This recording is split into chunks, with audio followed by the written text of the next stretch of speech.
नमस्कार दोस्तों, हमारे संस्कार चैनल में आपका बहुत बहुत स्वागत है। आज हम आपके लिए लेकर आए हैं रथ सप्तमी, अचला सप्तमी, माघी सप्तमी, सूर्य जयंती के नाम से जानी जाने वाली सप्तमी की कहानियाँ। तो चलिए शुरू करते हैं कहानी। माघ माह में शुक्ल पक्ष सप्तमी को रथ सप्तमी या माघ सप्तमी के नाम से भी जाना जाता है।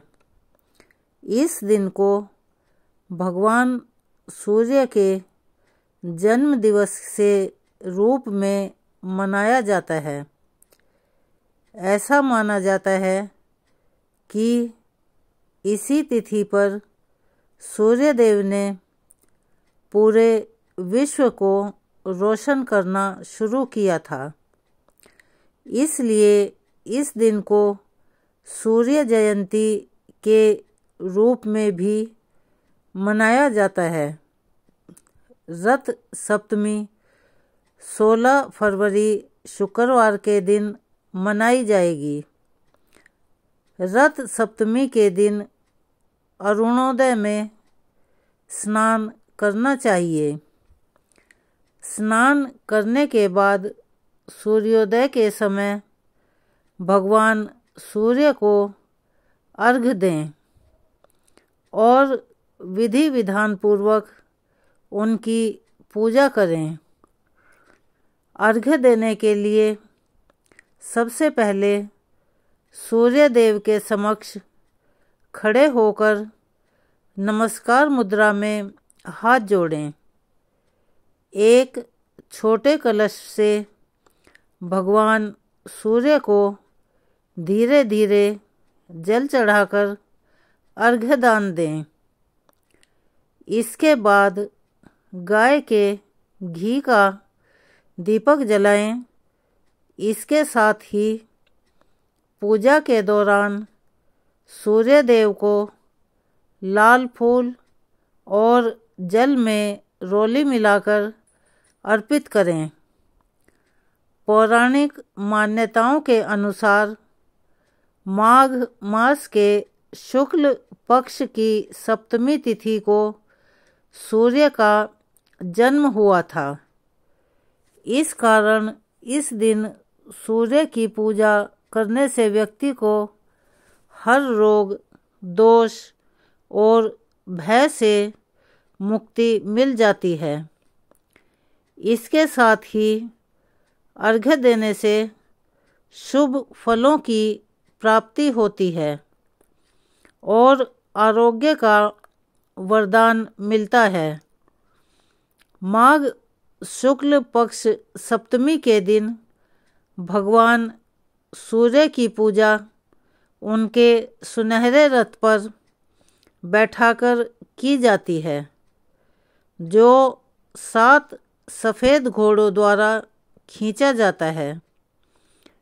इसके साथ ही सूर्य भगवान के सभी मंदिरों में रथ सप्तमी के दिन विशेष कार्यक्रम का आयोजन किया जाता है।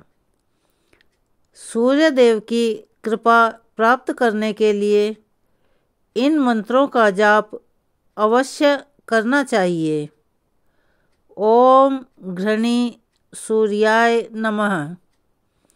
ओम सूर्याय नमः।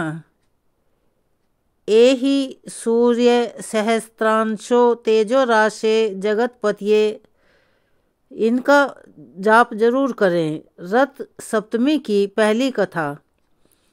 भविष्य पुराण की कथा के अनुसार एक गणिका इंदुमती ने अपने जीवन में कोई दान पुण्य नहीं किया था। उसने एक बार वशिष्ठ मुनि से मुक्ति पाने का उपाय पूछा, तो मुनि ने गणिका से कहा, माघ मास की सप्तमी को अचला सप्तमी व्रत का करते हैं। इसके लिए षष्ठी के दिन एक ही बार भोजन करना चाहिए। सप्तमी की सुबह आँख के 7 पत्ते सिर पर रखें और सूर्य देव का ध्यान करके स्नान करें। इसके बाद सूर्य देव की अष्टदली मूर्ति बनाएं और शिव पार्वती को स्थापित करें। उनकी विधि विधान से पूजा कर तांबे के पात्र में चावल भरकर दान करें। गणिका इंदुमती ने ऐसा ही किया और शरीर त्याग दिया। इसके बाद इंद्र ने उसे अप्सराओं की नायिका बना दिया। पौराणिक कथा 2। कंबोज साम्राज्य के राजा यशोवर्मा काफ़ी महान राजा हुआ करते थे। उनके साम्राज्य को संभालने के लिए कोई उत्तराधिकारी नहीं था। उन्होंने संतान प्राप्ति के लिए अनेक देवी देवताओं से मन्नत मांगी कि उनके राज्य के लिए एक वारिस मिल जाए। फलस्वरूप भगवान की कृपा से उनके घर में पुत्र का जन्म हुआ, लेकिन उनकी खुशी ज़्यादा दिन नहीं चली, क्योंकि उनका पुत्र मानसिक रूप से बीमार था। उस समय उनके राज्य में एक साधु आए। राजा यशोवर्मा ने उनकी खूब खातिरदारी की, जिससे प्रसन्न होकर साधु ने उनसे वर मांगने के लिए कहा। राजा ने अपने पुत्र की मानसिक बीमारी की बात बताई।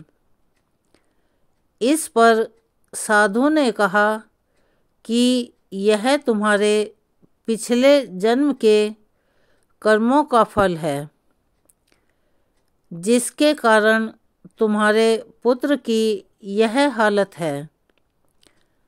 साधु ने इससे उबरने के लिए राजा को सूर्य रथ सप्तमी का व्रत सच्ची श्रद्धा और पूरी निष्ठा के साथ करने को कहा।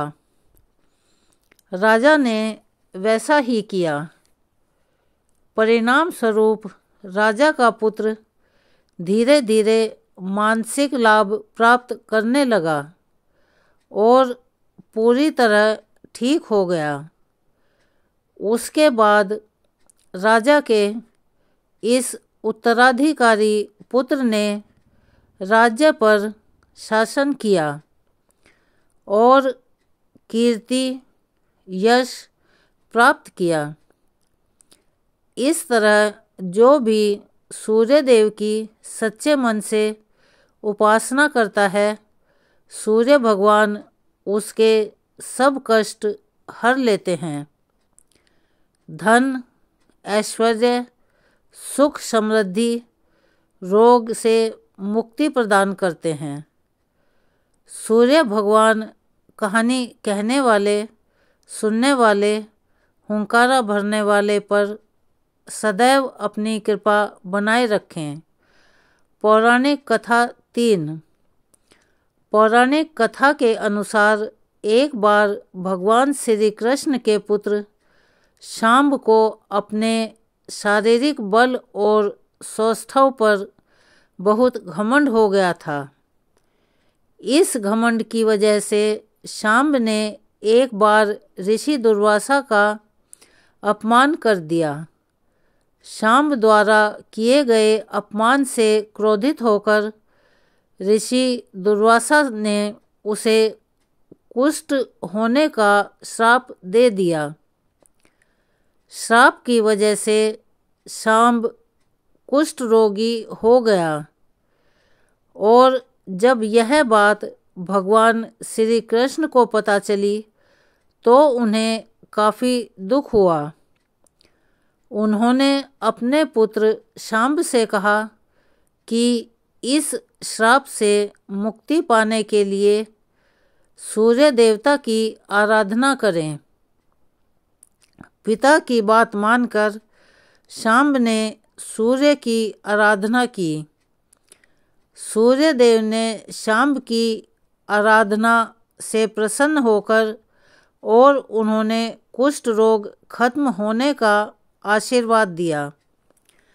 कहते हैं कि यदि कोई व्यक्ति काफ़ी बीमार रहता है तो उसे अचला सप्तमी के दिन यदि सूर्य देवता की आराधना करनी चाहिए। इससे आरोग्य का आशीर्वाद मिलता है और स्वास्थ्य ठीक रहता है।